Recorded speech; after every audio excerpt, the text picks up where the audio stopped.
Okay student, very good morning. Now आज हम लोग स्टार्ट करेंगे डिप्रेशन फ्रीजिंग पॉइंट। ठीक है, जैसा कि हम लोग ने 3 कोलिगेटिव प्रॉपर्टीज पढ़ लिया है। कौन कौन सा? Osmotic pressure, relative lowering in vapour pressure and elevation of boiling point. 3 चीज पढ़ लिया है।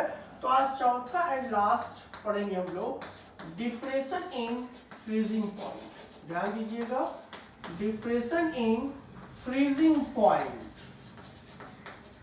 डिप्रेशन इन फ्रीजिंग पॉइंट यानी डेल्टा टीएफ, इसके बारे में आज हम लोग पढ़ेंगे। तो सबसे पहला चीज ध्यान दीजिए कि अगर मैं ग्राफ के बारे में डिस्कस करूं, वेपर प्रेशर वर्सेस टेम्परेचर्स के बीच में ग्राफ खींचा जाए, तो मान लो कि आपके पास एक जो है सॉलिड सॉल्वेंट है। क्या है? सॉलिड सॉल्वेंट, जिसको फ्रोजन सॉल्वेंट भी कहते हैं। क्या? Frozen solvent. मान लो आपके पास फ्रोजन सॉल्वेंट है या सॉलिड सॉल्वेंट है। ठीक, और आपको पता है कि टेम्परेचर बढ़ाने पे वेपर प्रेशर क्या होता है? सॉल्वेंट का बढ़ता है, इसलिए ग्राफ देखो ऐसे राइज किया। अब हम लोग depression in freezing point start करने से पहले हम लोग फ्रीजिंग पॉइंट के बारे में जान ले। ठीक है, तो फ्रीजिंग पॉइंट क्या होता है इसको देख ले। फ्रीजिंग पॉइंट, तो फ्रीजिंग पॉइंट का मतलब eight the temperature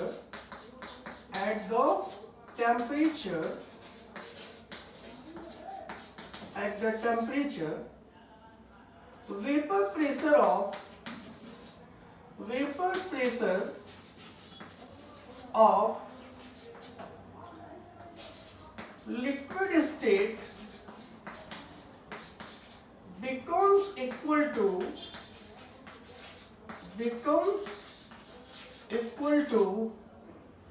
vapor pressure of solid state।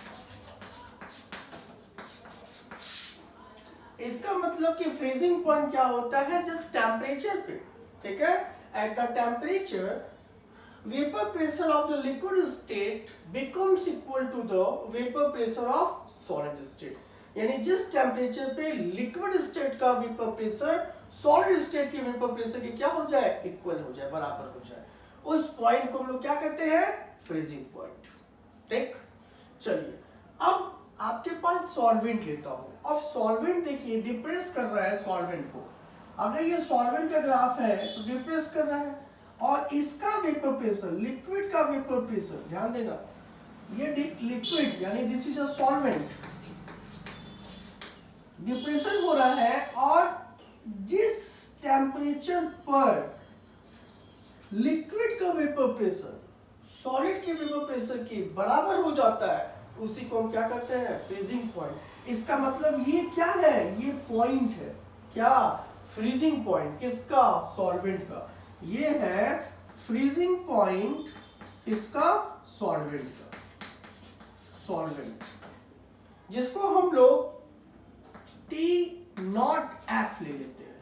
ठीक, और आपको पता है कि सॉल्यूशन का वेपर प्रेशर हमेशा सॉल्वेंट से कम होता है। तो सॉल्यूशन का ग्राफ नीचे आएगा, और जिस पॉइंट पर ध्यान दीजिएगा सॉल्यूशन का वेपर प्रेशर सॉल्यूट के वेपर प्रेशर के बराबर आ जाए, इस पॉइंट को हम लोग क्या कहेंगे? इस पॉइंट को क्या कहेंगे? Freezing point of solution. और इसको डिनोट करेंगे क्या? टीएफ से। ध्यान दीजिएगा। ठीक, सबसे पहले ध्यान दीजिएगा कि जब किसी नॉन वोलेटाइल सॉल्यूट को मिलाया जाता है तो वेपर प्रेशर क्या होता है? डिक्रीज कर जाता है। वेपर प्रेशर क्या हो जाता है? डिक्रीज कर जाता है। किसका? सॉल्यूशन का। इसका मतलब कोई नॉन वोलेटाइल ऐड करने पे सॉल्यूशन का वेपर प्रेशर कम हो जाता है, और इस वजह से सॉल्यूशन का जो ग्राफ है वो सॉल्वेंट के नीचे है। ठीक, और जिस पॉइंट पे इसका वेपर प्रेशर सॉल्यूट के वेपर प्रेशर के बराबर हो जाए, उस टेम्परेचर को हम कह सकते हैं कि टीएफ। टीएफ क्या है? Freezing temperature of solution. और टी नॉट एफ क्या है, फ्रीजिंग टेम्परेचर ऑफ सॉल्वेंट, ठीक है। और यही डिफरेंस क्या कहलाएगा, डेल्टा टी एफ, क्या कहलाएगा, delta T F, difference in freezing point. इसका मतलब कि T not F must be greater than T F. देखिए टी नॉट एफ यानी सॉल्वेंट की फ्रीजिंग टेम्परेचर सॉल्यूशन की फ्रीजिंग टेम्परेचर से ज्यादा है, तो इसका डिफरेंस ही क्या कहलाएगा, डेल्टा टी एफ, यानी T not F minus T F. तो डिप्रेशन इज फ्रीजिंग पॉइंट, आप यहां से भी बता सकते हो कि depression in freezing point is difference temperature, किसके डिफरेंस, between freezing temperature of what, solution, and freezing temperature of this one is what, solvent, and freezing temperature of solution। इसका मतलब हम लोग इसको ऐसे लिख सकते हैं, क्या, ध्यान से देखिए, फ्रीजिंग पॉइंट बता दिया अभी मैंने, अब आपको बताना क्या है, डेल्टा टी एफ यानी डिप्रेशन इन फ्रीजिंग पॉइंट। तो depression in freezing point, depression in freezing point, depression in freezing point is what, different temperature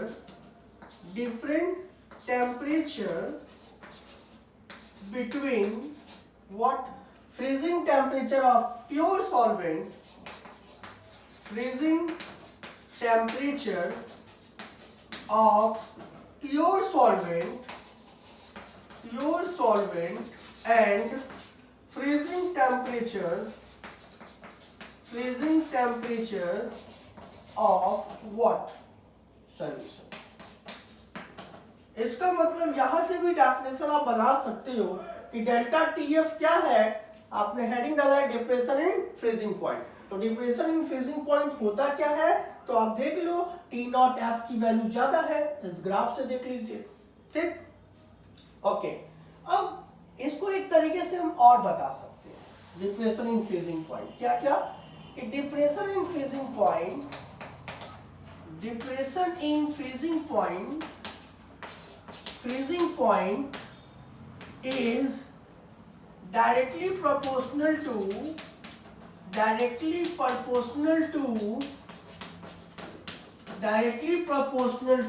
molality.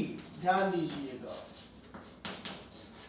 जैसे हम लोग एलिवेशन ऑफ बॉइलिंग पॉइंट में देखा था, उसी तरह डिप्रेशन इन फ्रीजिंग पॉइंट में भी हम लोग देखेंगे। तो डिप्रेशन इन फ्रीजिंग पॉइंट क्या होता है कि बोला गया क्या, डेल्टा टी एफ यानी depression in freezing point is directly proportional to the molality. जो कि मोलेलिटी अब वर्ड आ गया, इस वजह से डिप्रेशन इन फ्रीजिंग पॉइंट एक कोलिगेटिव प्रॉपर्टीज है। क्यों? क्योंकि molality is depend on number of particles. अब यहाँ पे हम लोग delta T F equal to हम लोग ले सकते हैं के एफ इंटू एम। अब ध्यान दीजिएगा कि के एफ क्या है, के एफ एक कांस्टेंट है जिसको फ्रीजिंग कांस्टेंट कहते हैं, फ्रीजिंग डिप्रेशन कांस्टेंट कहा जाता है, यानी के एफ इज अ फ्रीजिंग, आप कह सकते हो freezing depression constant, freezing depression constant. ध्यान दीजिएगा डेल्टा टी एफ क्या है, फ्रीजिंग डिप्रेशन कांस्टेंट, ठीक है। इसका एक और नाम है जिसको क्रायोस्कोपिक कांस्टेंट के नाम से जाना जाता है। किसके नाम से? क्रायोस्कोपिक कांस्टेंट के नाम से जाना जाता है, जो डिपेंड करता है सॉल्वेंट पर। किस पर डिपेंड करता है? Nature of solvent. सॉल्वेंट का नेचर कैसा है उस पर डिपेंड करता है। कुछ नहीं किया, एलिवेशन ऑफ बॉइलिंग पॉइंट में यहाँ के बी था, यहाँ फ्रीजिंग है तो के एफ लिख दिया, बाकी सेम कॉन्सेप्ट, ओके। यानी depression in freezing point is directly proportional to the molality, और मोलेलिटी इज इक्वल टू क्या होता है? Number of mole dissolve in per K G of solvent. Number of moles of solvent present किसमें होता है? पर K G of solvent, और मोल equal to क्या होता है? गिवन मास बाय में मोलर मास। इसका मतलब कि फॉर्मूला क्या हो जाएगा, आइए देखिए, फॉर्मूला क्या हो जाएगा? Delta T F equal to KF into, अब मोल की जगह क्या लिख दिए, मोल डिवाइडेड बाई सॉल्वेंट का वेट, किसमें, Kg में। और मोल इक्वल टू क्या होता है, गिवन मास बाई में मोलर मास। क्या हो गया, गिवन मास बाई में मोलर मास, और ये क्या है, सॉल्वेंट का मास। हम लोग पढ़ चुके हैं, ठीक है। अब ध्यान दीजिएगा कि डेल्टा TF यानी depression in freezing point is equal to क्या होता है, T not F minus TF, freezing temperature of pure solvent and freezing temperature of solution। और ये किसके बराबर हो गया, तो KF into mass of solute, mole की जगह मिली mass of solute, molar mass और मास ऑफ सॉल्वेंट। अगर ये ग्राम में दिया है तो ऊपर हम क्या कर देंगे 1000, और इस फॉर्मूले से न्यूमेरिकल प्रॉब्लम सॉल्व होगा। ध्यान दीजिएगा कि डिप्रेशन इन फ्रीजिंग पॉइंट होता क्या है, जो मोलिलिटी पे डिपेंड करता है, ठीक है। और साथ ही साथ फिगर ध्यान दीजिएगा कि कोई सॉल्यूट है, ठीक है, सॉलिड सॉल्वेंट है, मान लो फ्रोजन सॉल्वेंट ले लिया, सॉल्वेंट का वेपर प्रेशर सॉल्यूशन से ज्यादा होता है इसलिए ऊपर है, और जिस पॉइंट पे सॉल्वेंट का वेपर प्रेशर इसके बराबर हो जाए उसी पॉइंट को फ्रीजिंग पॉइंट कहते हैं, ठीक। तो यहां से हम लोग ने एक फॉर्मूला डिराइव किया, डिप्रेशन इन फ्रीजिंग पॉइंट। अब डिप्रेशन इन फ्रीजिंग पॉइंट जब हमने ड्राइव किया तो उसी तरह डेल्टा TF की वैल्यू वैसे तो न्यूमेरिकल में दिया जाता है, सॉरी KF की वैल्यू न्यूमेरिकल में दिया जाता है, और अगर नहीं दिया जाए तो जस्ट वैसे ही स्टार्ट करेंगे जैसे एलिवेशन में पढ़ा था, R T not square by में 1000, और वहां LV लिया था vaporisation, latent heat of vaporisation, लेकिन यहां क्या ले लेंगे, फ्यूजन। क्या ले लेंगे, फ्यूजन। और इसी को हम लोग ऐसे भी लिखते हैं, R T not square into M by में 1000, अब यहां क्या हो जाएगा, delta H, enthalpy of fusion. यहां से KF आप निकाल सकते हैं, यूनिट पता है, K Kg मोल इनवर्स, ठीक है। अब यहां से LV क्या है, L ऑफ Fu क्या है, तो आप कह सकते हो latent heat of fusion, latent heat of fusion, और R क्या है, गैस कांस्टेंट, T नॉट क्या है, टेम्परेचर है, किसका, सॉल्वेंट का, ठीक है, टेम्परेचर है किसका, सॉल्वेंट का, ठीक है।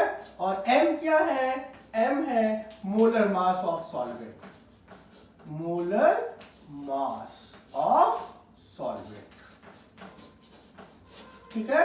R क्या है, गैस कांस्टेंट, और डेल्टा F फ्यूजन यानी ये क्या होगा, enthalpy of fusion, enthalpy of fusion, ठीक है, एंथैल्पी ऑफ फ्यूजन। तो इस तरह से हम लोग KF की वैल्यू निकाल सकते हैं अगर लेटेंट हीट ऑफ फ्यूजन दिया जाए तो, क्योंकि आपको पता है वाटर की फ्रीजिंग टेम्परेचर क्या होगी, R की वैल्यू भी पता है, ठीक है। तो इस तरह से हम लोग क्वालिटी प्रॉपर्टीज खत्म करते हैं जिसमें डिप्रेशन इन फ्रीजिंग पॉइंट था, और इस पे न्यूमेरिकल्स हम लोग सॉल्व करेंगे। अब यहाँ पे एक और टॉपिक है जिसको हम लोग कहते हैं क्या, एजियोट्रॉप्स, ठीक है। क्या कहते हैं, एजियोट्रॉप्स, एजियोट्रॉपिक मिक्सचर। ध्यान दीजिएगा एजियोट्रॉपिक मिक्सचर क्या होता है, ठीक है। तो एजियोट्रॉपिक मिक्सचर में हम लोग चलते हैं,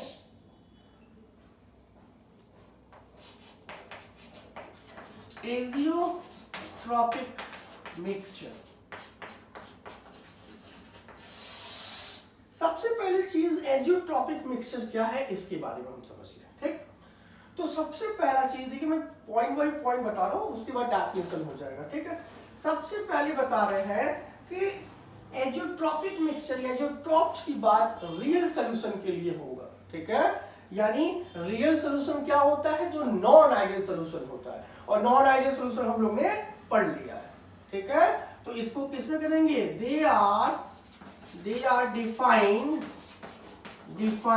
in real solution, ठीक है, रियल सोल्यूशन या non ideal solution, non ideal solution यानी रियल सोल्यूशन यानी नॉन आइडियल सोल्यूशन में ही हम लोग एज़ोट्रॉपिक मिक्सचर की बात करते हैं, ठीक है। दूसरा चीज यह बाइनरी सोल्यूशन होता है, क्या होता है, इट इज बाइनरी सोल्यूशन, ठीक है, यानी बाइनरी सोल्यूशन का मतलब कि जो सॉल्यूट प्लस सॉल्वेंट होंगे, ये ध्यान दीजिएगा, ये मान लो A है, ये मान लो B है, ध्यान दीजिएगा दोनों ही किस फॉर्म में होने चाहिए, लिक्विड, ठीक है, लिक्विड लिक्विड सोल्यूशन होना चाहिए।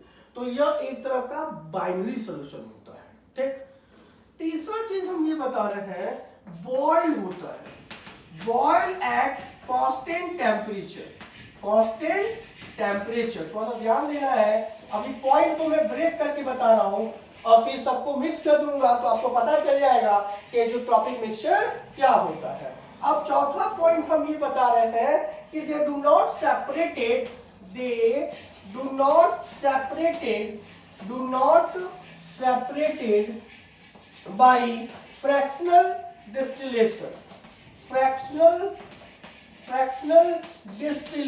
डिस्टिलेशन यानी बाइनरी सोल्यूशन यानी कंपोजिशन को हम फ्रैक्शनल डिस्टिलेशन से सेपरेट नहीं कर सकते। इसका रीजन क्या है, बहुत इंपॉर्टेंट चीज है ये, क्यों नहीं कर सकते, क्योंकि अगर मान लीजिए कि मोल फ्रैक्शन ए का है, ठीक है, किस स्टेट में है, लिक्विड स्टेट में है, और यही मोल फ्रैक्शन ए का किस स्टेट में हो जाए, वेपर स्टेट में, ठीक है, यानी mole fraction of A in liquid state is equal to the mole fraction of A in vapor phase, यानी दोनों में मोल फ्रैक्शन क्या हो गया, इक्वल। उसी तरह B का भी ले सकते हैं लिक्विड में और Y यानी वेपर फेस में ले सकते हैं आप, ठीक है। तो फ्रैक्शनल डिस्टिलेशन से इसको सेपरेट क्यों नहीं किया जा सकता, यही रीजन है, क्योंकि कंपोजिशन जो है, जो मोल फ्रैक्शन है लिक्विड स्टेट में और वेपर स्टेट में, दोनों में क्या होंगे, बराबर, और यदि कंपोजिशन बराबर हो गया तो ये एक तरह का कांस्टेंट। आइए हम इसको और डिस्कस करते हैं। फ्रैक्शनल डिस्टिलेशन आपको पता है क्या होता है, हल्का सा मैं बता रहा हूं कि फ्रैक्शनल डिस्टिलेशन क्या है। फ्रैक्शनल डिस्टिलेशन कहने का मतलब कि मान लीजिए कंटेनर है, ठीक है, और इसमें हमने इथाइल अल्कोहल को डाल दिया, इथाइल अल्कोहल, ठीक, और नीचे ले लिया वाटर, और आपको पता है, ठीक है, बॉइलिंग पॉइंट कितनी होती है, इसकी बॉइलिंग पॉइंट कितनी होगी, 253 लगभग, ठीक, और इसका कितना होता है ये सबको पता है, 100 डिग्री मतलब 373 केल्विन। दोनों की बॉइलिंग पॉइंट क्या होनी चाहिए, मस्ट बी द डिफरेंट, ठीक है, तब तो उसको फ्रैक्शनल डिस्टिलेशन से सेपरेट कर सकते हो। अब आप हीट देना स्टार्ट कर देते हो, हीट दिया 251 केल्विन तक, तो कोई बॉयल नहीं होगा। जैसे ही टेम्परेचर 253 किया केल्विन, अल्कोहल बॉयल होना स्टार्ट हो जाएगा, और जैसे जैसे अल्कोहल बॉयल स्टार्ट हो जाएगा तो हम चाहेंगे कि उसके वेपर को क्या कर दे, कलेक्ट कर ले, वेपर को क्या कर ले, कलेक्ट कर ले। ध्यान दीजिएगा दोनों के बॉइलिंग पॉइंट डिफरेंसेस है, और अगर मैं टेम्परेचर देना स्टार्ट कर रहा हूं, जैसे ही 253 केल्विन यानी इथाइल अल्कोहल के पास पहुंचेगा, ये बॉयल होना स्टार्ट हो गया, यानी वेपर बनना स्टार्ट होगा, और इसके वेपर को कलेक्ट कर लेंगे हम और अलग कर सकते हैं। लेकिन ध्यान दीजिएगा कि जो वाटर का जो मोल फ्रैक्शन है, वाटर का मोल फ्रैक्शन लिक्विड में अगर 0.2 है, ध्यान दीजिएगा, तो इथाइल अल्कोहल का मोल फ्रैक्शन कितना आ जाएगा, इथाइल अल्कोहल का मोल फ्रैक्शन 0.8, ये लिक्विड स्टेट में है, ठीक है, यानी अगर मोल फ्रैक्शन अल्कोहल का 0.8 है तो वेपर फेस में क्या हो जाएगा, वेपर फेस में 0.3 आ रहा है मान लीजिए, तो वाटर का कितना आएगा 0.7। इसका मतलब कि मोल फ्रैक्शन जो है वो इक्वल नहीं है, लिक्विड में और वेपर में, और उस वजह से इसको हम लोग फ्रैक्शनल डिस्टिलेशन से सेपरेट कर सकते हैं। तो यहाँ पे एक वर्ड आया था कि फ्रैक्शनल डिस्टिलेशन क्या होता है। आइए हम लोग एज़ोट्रॉपिक मिक्सचर पे चलते हैं। एज़ोट्रॉपिक मिक्सचर जैसा हमने बताया एक बाइनरी सॉल्यूशन होता है, ठीक है, सॉलिड प्लस सॉल्वेंट, दोनों ही लिक्विड लिक्विड में होना चाहिए। तीसरा चीज बताया बॉयल एट कांस्टेंट टेम्परेचर पे जो बॉयल होता है, और नेक्स्ट बताया कि they do not separated by fractional distillation. क्यों? क्योंकि जो लिक्विड में मोल फ्रैक्शन है वो इक्वल हो जाता है वेपर की मोल फ्रैक्शन। इसका मतलब कि मोल फ्रैक्शन यानी कंपोजिशन क्या हो गया, मोल फ्रैक्शन चेंज नहीं होता, ठीक है। मोल फ्रैक्शन जो है, mole fraction do not change. Do not change कहने का मतलब कि कांस्टेंट हो जाता है, और जब ये कांस्टेंट हो जाता है इस वजह से इसको कांस्टेंट कंपोजिशंस भी कहा जाता है, ठीक। तो यह एक तरह का जो टॉपिक है। अब होता क्या है, अभी सबको मिलाता हूं मैं, ठीक। देखिए बाइनरी सॉल्यूशन होता है, तो अगर डेफिनेशन के अकॉर्डिंग चलेंगे तो एज़ोट्रॉपिक्स इज अ बाइनरी सॉल्यूशन। देखिए and boil at constant temperature, they do not separated by what, fractional distillation, because mole fraction in liquid phase and vapor phase is equal। ये चीज है जिसकी वजह से कंपोजिशन कांस्टेंट होता है, मोल फ्रैक्शन कांस्टेंट होता है, ऐसे कोई क्या करते हैं, एज़ोट्रॉप्स, ठीक है। अब ये सबको मिला दीजिए, ये सबको मिला दीजिए, तो एक छोटा सा क्वेश्चन बन जाएगा, सच अ सॉल्यूशन, ठीक है, which boil at constant temperature and distill over completely, ठीक है। ध्यान दीजिएगा, वो solution, such a solution which boil at constant temperature and distill over completely, ठीक है, that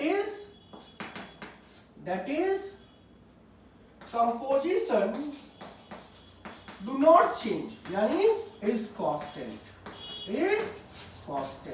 इसी को क्या कहते हैं हम लोग, है एज़ोट्रॉपिक मिक्सचर, ठीक। अब थोड़ा सा एज़ोट्रॉपिक मिक्सचर में आगे चलते हैं। एज़ोट्रॉपिक मिक्सचर में थोड़ा सा आगे चलते हैं, क्या कि आपने बोला कि रियल सॉल्यूशन यानी रियली नॉन आइडियल, और नॉन आइडियल सॉल्यूशन दो तरह के होते हैं, एक होता है पॉजिटिव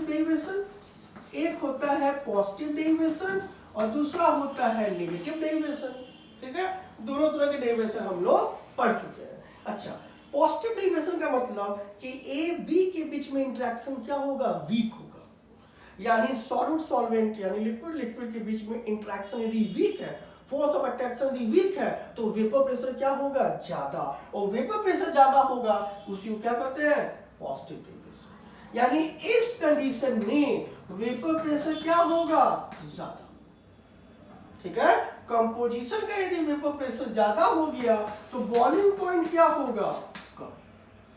यानी पॉजिटिव डेरिवेशन, आप कह सकते हो positive derivation the composition corresponding high vapour pressure and minimum boiling point.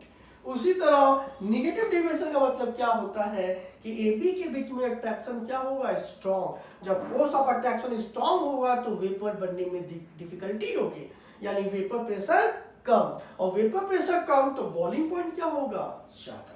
यानी यहाँ पे वेपर प्रेशर क्या होगा, कम, और बॉइलिंग पॉइंट ज्यादा। और इसी वजह से ये टू टाइप के होते हैं। क्या क्या, आइए देखिए, एज़ोट्रॉपिक मिक्सचर क्या होते हैं, टू टाइप के होते हैं। कौन कौन से, एज़ोट्रॉपिक मिक्सचर टाइप्स ऑफ एज़ोट्रॉपिक मिक्सचर, दो टाइप्स के होते हैं। फर्स्ट,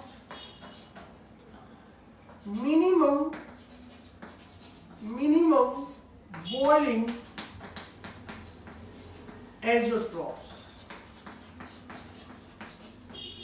और दूसरा क्या होगा, मैक्सिमम मैक्सिमम बॉइलिंग एजियोट्रॉफ्स। अब आपको समझ में आ गया होगा कि मिनिमम बॉइलिंग एजियोट्रॉफ्स है, तो इसका मतलब कि पॉजिटिव डेरिवेशन, और ये क्या शो करेगा, नेगेटिव डेरिवेशन। यानी this type of azeotropes show positive deviation. समझ जाइएगा कि पॉजिटिव डेरिवेशन में एग्जांपल तो आपको पता होना चाहिए, ठीक है। पॉजिटिव डेरिवेशन में मिनिमम बॉइलिंग पॉइंट होता है, ठीक है। दैट इज आप कह सकते हो कि बॉइलिंग पॉइंट क्या होगा, कम, वेपर प्रेशर क्या होगा, ज्यादा। यानी द कंपोजिशन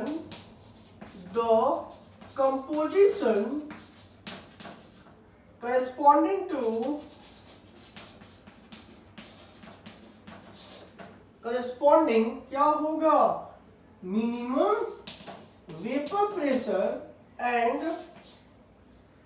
देखिए सॉरी हम लोग पढ़ रहे हैं पॉजिटिव, ठीक है, पॉजिटिव डेरिवेशन, तो यहां क्या हो जाएगा, maximum vapour pressure and low boiling point.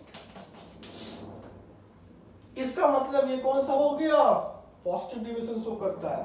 और मैक्सिमम बॉइलिंग एजियोट्रॉफ कौन शो करेगा, नेगेटिव डेरिवेशन वाला। कौन वाला, नेगेटिव डेरिवेशन। और नेगेटिव डेरिवेशन जैसे आपको पूछ दिया गया, क्लोरोफॉर्म दे दिया जाए और एसीटोन दे दिया जाए, तब आपको नहीं पता कि एग्जांपल के बेसिस पर कि क्लोरोफॉर्म और एसीटोन अगर आपको नहीं पता, क्लोरोफॉर्म एसीटोन यदि नहीं पता कि ये पॉजिटिव है या नेगेटिव, तब थोड़ा सा मुश्किल होगा, ठीक। ये कैसा डिवीजन शो करता है, नेगेटिव। और नेगेटिव शो करेगा तो बॉइलिंग पॉइंट क्या होगी, ज्यादा, वेपर प्रेशर क्या होगा, कम।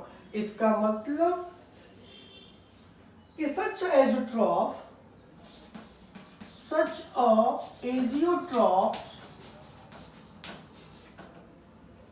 corresponding, such a azeotrope, the composition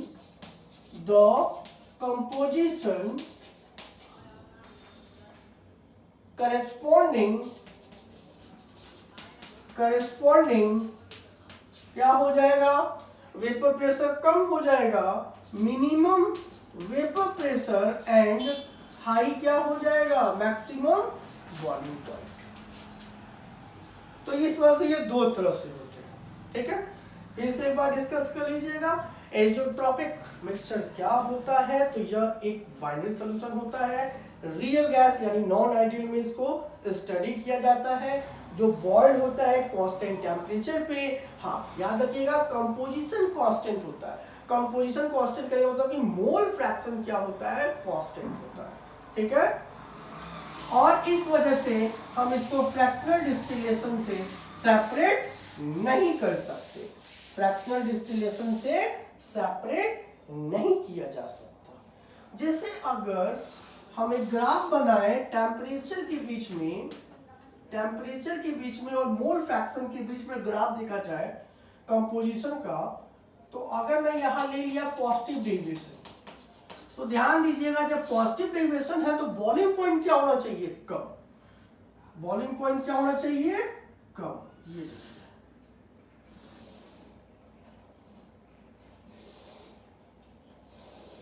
ये पॉइंट आपका क्या है, कंपोजिशन। क्या है, एजियोट्रॉप्स। इसे क्या कहते हैं, एजियोट्रॉप, यानी यही एजियोट्रॉप मिक्सचर है जिसको हम लोग प्योर लिक्विड में चेंज नहीं कर सकते फ्रैक्शनल डिस्टिलेशन से, ठीक है। तो यहाँ पे बॉइलिंग पॉइंट क्या है, कम है, और पॉजिटिव डेरिवेशन में बॉइलिंग पॉइंट क्या होता है। दूसरा ग्राफ अगर आप देखिए, temperature, boiling temperature mole fraction के बीच में, तो सिंपल चीज है, अगर मैं नेगेटिव डेरिवेशन देख रहा हूं, क्या देख रहा हूं, नेगेटिव डेरिवेशन, तो नेगेटिव डेरिवेशन में क्या होगा, सोचिए, एकदम ध्यान से देखिए। नेगेटिव डेरिवेशन में बॉइलिंग क्या होगा, ज्यादा।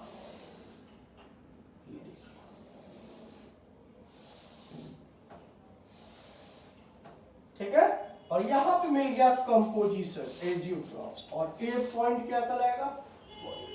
तो एक में मैक्सिमम आ रहा है बॉइलिंग पॉइंट, और मैक्सिमम किस में आता है? नेगेटिव डेविएशन में, और मिनिमम किस में आता है? पॉजिटिव डेविएशन में। तो एजियोट्रॉपिक्स क्या होता है ये समझ में आ गया। तो फिर हम लोग आगे चलते हैं एजियोट्रॉपिक्स में।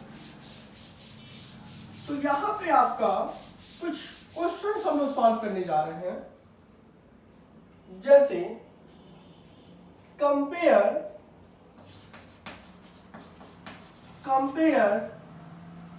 Vapour pressure, boiling point, freezing point and osmotic pressure. Osmotic pressure मान लो ए दे दिया गया है, कोई भी दे दे, सोडियम सल्फ Na2SO3 दे दिया, ठीक है, और ये दे दिया इसकी कॉन्सेंट्रेशन 2 है।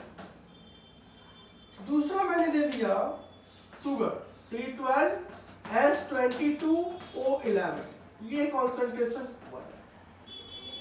तीसरा दे दिया जाए AlCl3, ठीक है, अब कॉन्सेंट्रेशन इसका कितना ले लिया जाए? 0.5 है, ध्यान दीजिएगा। अब इसमें आपको बताना है कि वेपर प्रेशर, बॉइलिंग पॉइंट और फ्रीजिंग पॉइंट, ऑस्मोटिक प्रेशर का सही ऑर्डर क्या होगा। ये कुछ क्वेश्चन दे दिया, सोचिए। तो ऐसे क्वेश्चन को सॉल्व करने के लिए हम लोग के पास क्या होना चाहिए? सी नेट, ठीक है। जिसका सी नेट ज्यादा होगा उसका वेपर प्रेशर क्या होता है? कम। जिसका सी नेट ज्यादा होगा उसका वेपर प्रेशर क्या होगा? कम। और वेपर प्रेशर कम होगा तो बॉइलिंग पॉइंट क्या होगा? ज्यादा, पढ़ा चुका हूं। और बॉइलिंग पॉइंट ज्यादा तो फ्रीजिंग पॉइंट क्या होगा? कम। और सी नेट है तो ऑस्मोटिक प्रेशर के डायरेक्टली प्रोपोर्शनल हो जाएगा ऑस्मोटिक प्रेशर।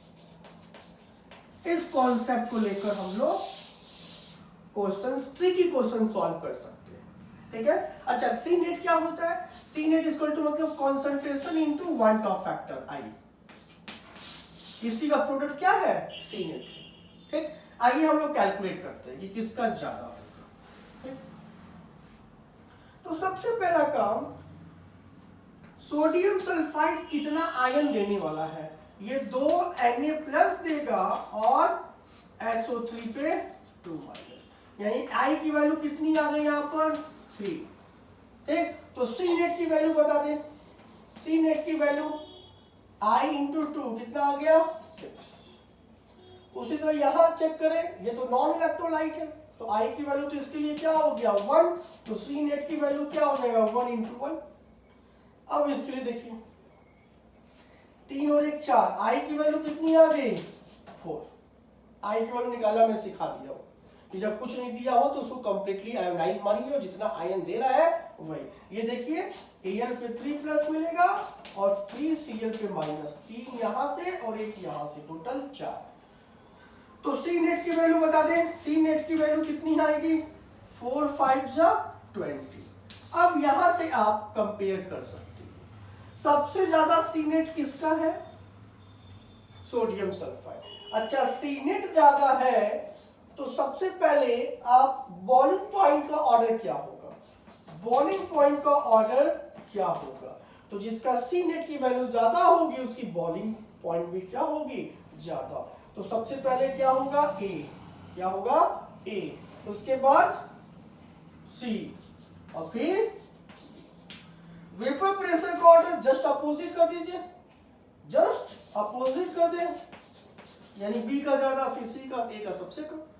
फ्रीजिंग पॉइंट निकालना है आपको, जस्ट यही ऑर्डर होगा, सेम ऑर्डर। और ऑस्मोटिक प्रेशर का ऑर्डर निकालना है तो ऑस्मोटिक प्रेशर सी नेट के डायरेक्टली प्रोपोर्शनल। तो इस टाइप के क्वेश्चन को आप सॉल्व कर सकते हैं, ठीक है। तो कोई भी कंफ्यूजन होगा तो इसको आप लोग बताएंगे, शेयर करेंगे। तो ये था एक छोटा सा क्वेश्चन सॉल्यूशन का, ट्रिकी क्वेश्चन। और ये कॉन्सेप्ट याद रख लीजिएगा, कॉन्सेप्ट दिमाग में रखिएगा ताकि क्वेश्चन इजी हो जाए। क्वेश्चन क्या हो जाए? इजी हो जाए, ठीक है। तो ये सॉल्यूशन चैप्टर्स हमारा कंप्लीट होता है। छोटा चीज, एक और चीज देख लीजिए, जैसे मान लो यहाँ इलेक्ट्रोलाइट है, ठीक है, और यहाँ नॉन इलेक्ट्रोलाइट है, नॉन इलेक्ट्रोलाइट। तो नॉन इलेक्ट्रोलाइट के लिए पहला आप निकाल सकते हो relative lowering in vapour pressure, क्या होगा, P not minus P S upon P not equal to क्या लिखते हैं, मोल फ्रैक्शन ऑफ सॉलिड, ठीक। दूसरा डेल्टा टीबी इक्वल टू क्या लिखते हैं, केबी इंटू मोलिलिटी। तीसरा डेल्टा टीएफ इक्वल टू क्या लिखेंगे, केएफ इंटू मोलिलिटी। और ऑस्मोटिक प्रेशर इक्वल टू क्या लिखेंगे, सीआरटी। तो ये किसके लिए है, नॉन इलेक्ट्रोलाइट के लिए। क्यों, क्योंकि नॉन इलेक्ट्रोलाइट मतलब ना तो डिसोसिएट होगा ना तो एसोसिएट होगा, तो आई की वैल्यू 1 हो गया। लेकिन इलेक्ट्रोलाइट के केस में जैसे relative lowering in vapour pressure है, इसमें हम क्या कर देंगे, आई से मल्टीप्लाई, ध्यान दीजिएगा, ठीक है, क्या कर देंगे, आई से मल्टीप्लाई। अब डेल्टा टीबी है तो क्या करेंगे, आई से मल्टीप्लाई। आई से मल्टीप्लाई क्यों कर रहे हैं, क्योंकि ये इलेक्ट्रोलाइट है। उसी तरह डेल्टा टीएफ निकालेंगे तो क्या करेंगे, आई वांट ऑफ फैक्टर, आई क्या है, वांट ऑफ फैक्टर।